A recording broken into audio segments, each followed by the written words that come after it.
पूरी तरीके से भारतीय जनता पार्टी में शामिल होने पर खुश हैं और उसका जवाब भी। बगावत कर दिए हैं, वो आपके खिलाफ लड़ने जा रहे हैं घोषित चुनाव। कौन? आपके पार्टी के ही लोग हैं, बगावत कर चुके हैं पुराने कार्यकर्ता। भाई मुझे नहीं पता कि कौन बगावत किया है, अब होगा तो देखा जाएगा। लेकिन जो भी अनुशासित कार्यकर्ता भारतीय जनता पार्टी का होगा वो निश्चित रूप से भारतीय जनता पार्टी के साथ कंधा से कंधा मिला के काम बता रहे हैं जैसे दारा सिंह चौहान पार्टी बदलते हैं, हम लोग की पार्टी का वफादार नहीं रहेंगे। अब वो हर व्यक्ति की अपनी आज़ादी होती है, वो क्या सोचते हैं क्या करते हैं तो समय बताएगा।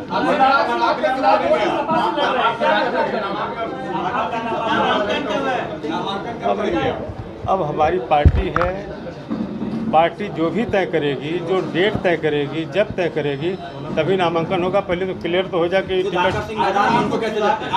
सुधाकर सिंह मैदान में अगर आपको टिकट मिलता है बीजेपी से तो अरे कोई दावा देता है सुधाकर सिंह, कैसे पिछली बार केवल 1700 वोटों से सुधाकर सिंह हारे थे, इस बार कैसे लिखते हैं? कोई भी भारतीय जनता पार्टी के खिलाफ कोई कैंडिडेट में किसी का नाम नहीं लेता और किसी पार्टी से आए, हम कहते कोई लड़ाई नहीं भारतीय जनता पार्टी से लड़ सकता है और भारी बहुमत से भारतीय जनता पार्टी जीत सपा से भाजपा को हराया था पिछले चुनाव में।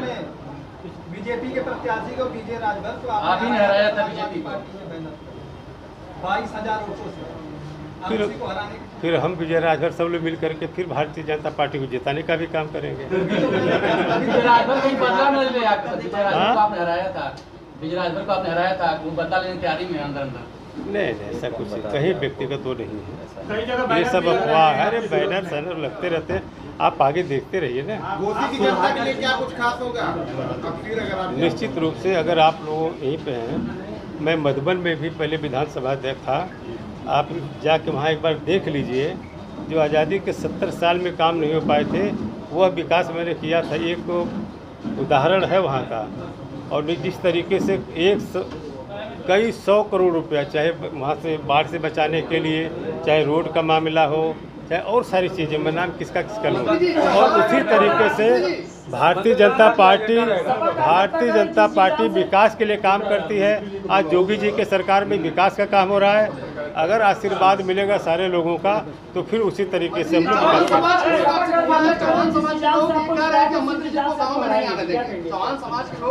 एक भी नाम बता दीजिए। आज पूरा चौहान जो आप पूरे का पूरा चौहान, अरे अपवाद की बात मत करिए, ऐसे बहुत लोग हैं।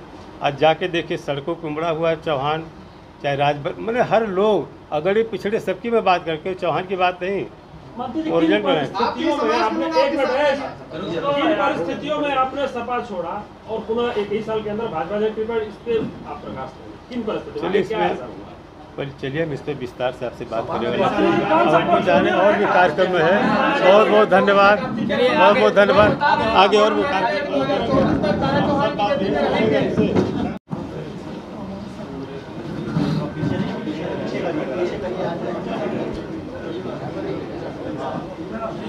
भारतीय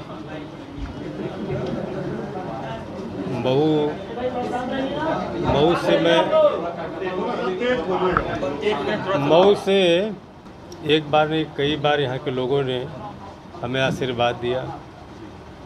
ये हमारी कर्मभूमि है, तो यहाँ आने जाने का हम तो हमेशा आते जाते रहते हैं। लेकिन आज इस मौके पर हम अपने पुराने घर में भारतीय जनता पार्टी में शामिल होने के बाद पहली बार अपने इस दफ्तर में मुझे सौभाग्य मिला है आने का।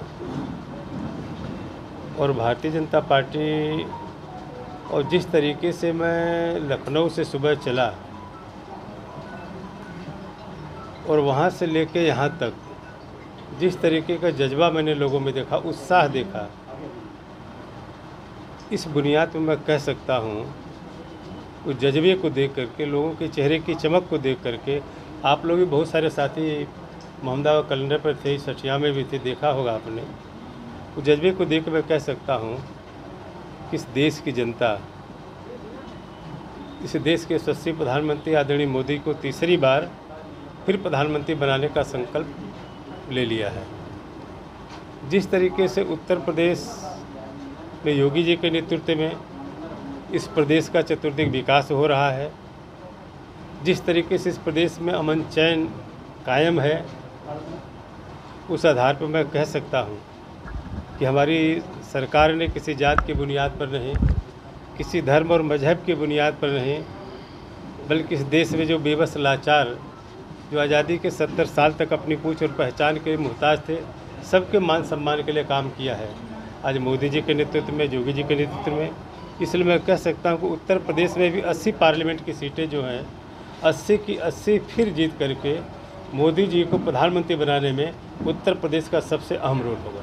पता चला आप अपनी ही सीट पे उपचुनाव लड़ने जा रहे हैं भाजपा से। अब पार्टी, मैं तो भी भारतीय जनता पार्टी में शामिल हुआ हूँ एक सिपाही के रूप में। बाकी हमारा केंद्रीय नेतृत्व, प्रदेश नेतृत्व जो तय करेगा हम उसका पालन करेंगे। सपा से वापस आए, सपा में जाने की ग्लानि थी।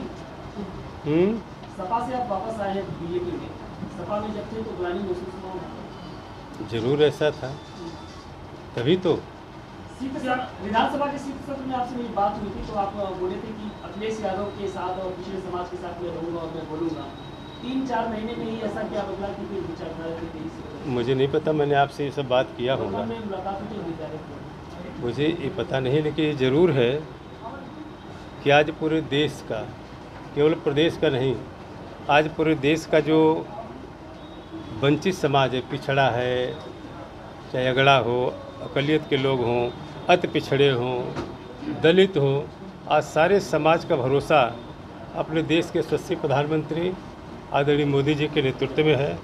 आज पूरे देश में देख लीजिए, प्रदेश का देख लीजिए कि आज उसी क्रम में मैं भी हूँ, बहुसियत पिछड़े समाज से आता हूँ, और सारे लोगों का जिस तरीके से पूरे क्षेत्र का भी दबाव रहा, क्षेत्र के लोगों की चाहत भी रही, ये तो क्षेत्र के लोगों का था कि लोगों ने हमेशा हमें सम्मान यहाँ से दिया है। और जिस तरीके से उत्तर प्रदेश की सरकार में, देश की सरकार में माननीय मोदी जी और योगी जी के नेतृत्व में सारे समाज के लोगों का सम्मान है, आज उसी क्रम में, इसलिए मुझे सपा में छोड़ने का कोई गम नहीं, क्योंकि मुझे हमेशा सम्मान भारतीय जनता पार्टी ने हमेशा दिया है और आगे भी जो जिम्मेदारी दी उसको मैं ईमानदारी से पूरा करूँगा। मोदी जी 5 साल आपको बीजेपी ने मंत्री बनाया था, चुनाव के पहले आपको बहुत घुटन हो रही थी, 1 साल में भाजपा में क्या बदल गया, योगी सरकार में क्या बदल गया कि आपको अच्छा लगने लगा? अब देखिए, बहुत सारी चीज़ें, हमारी पार्टी बहुत बड़ी है, बहुत सारी चीज़ें मैं जो पार्टी फोरम पे कह चुका हूँ और कहता हूँ, मैं आपके बीच में नहीं कह सकता वो चीज़, ये हमारे पार्टी का अंदरूनी मामला है। 1 साल में क्या बदला बीजेपी में? 5 साल मंत्री रहे तब घुटन हो रही थी, घुटन कहाँ से खत्म हो गई 1 साल में? पिछड़ा समाज के लिए किया योगी सरकार में हो गया। और आपने अभी कहा कि पिछड़े समाज का अपमान हो रहा है बीजेपी में, और ये रीजन रहा कि समाजवादी पार्टी। देखिए, ठीक है, मैंने इस बात को रखा था और आज भी मैं अपने केंद्रीय नेतृत्व भी मेरी बात से इस बात को सहमत है कि आज वो पिछड़े समाज के हिस्सेदारी, भागीदारी के लिए आप देख ले, पार्लियामेंट से लेकर असेंबली, विधान परिषद से लेकर विधानसभा तक, और आज भी जिसकी चर्चा आप लोग कर रहे हैं, और दूसरी पार्टी को देख लीजिए जो पीडीए बना रहे हैं, और भारतीय जनता पार्टी को देख लीजिए जिसका रिजल्ट आपके सामने आ जाएगा कि कहाँ पीडीए है। योगी सरकार में पिछड़ों ने क्या हुआ बताइए? 1 सालों में 5 साल आप थे मंत्री, बताए कि लास्ट में बताए घुटन हो रहा था, अब क्या घुटन कर रहे हैं?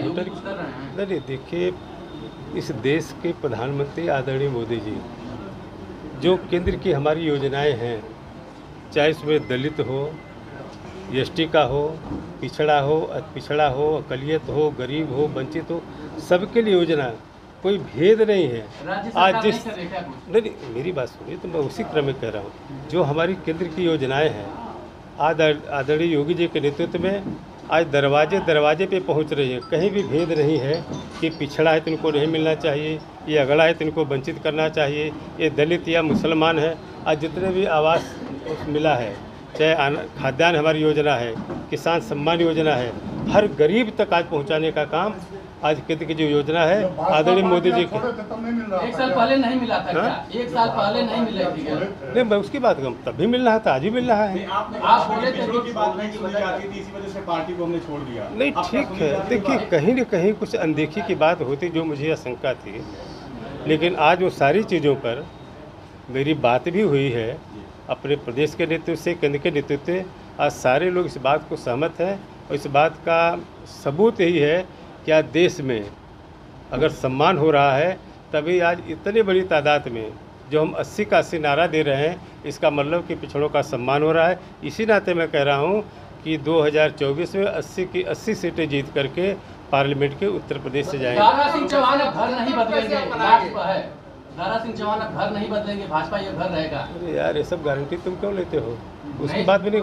ठीक है, मैं पार्टी में हूँ और मैं जब तक हूँ मैं पार्टी में ही रहूँगा। चुनावी मैदान में कार्यकर्ता पूछ रहे हैं कि हर चुनाव में घर बदल जाता है, इस बार बीजेपी लास्ट घर है कि फिर अवसर है? नहीं, ये मेरा एक बदलने का वो करने का। मैं समाजवादी पार्टी में था, आप लोग जानते हैं। चुनाव लड़ने के बाद आज तक, ये भी जाके पूछ लीजिएगा समाजवादी पार्टी से संबंधित अगर रखते हो, आज तक मैंने विधानमंडल दल के कार्यालय को नहीं देखा है कभी वहाँ पे गए। ठीक है, नहीं धोखा नहीं हुआ। कौन सा धोखा बता दीजिए? जनता ने मुझे विधायक चुना, जनता के बेहतरी के विकास के लिए जितना मैं कर सकता था इतने दिन में ही वो मैंने किया। आगे भी जो जिम्मेदारी मुझे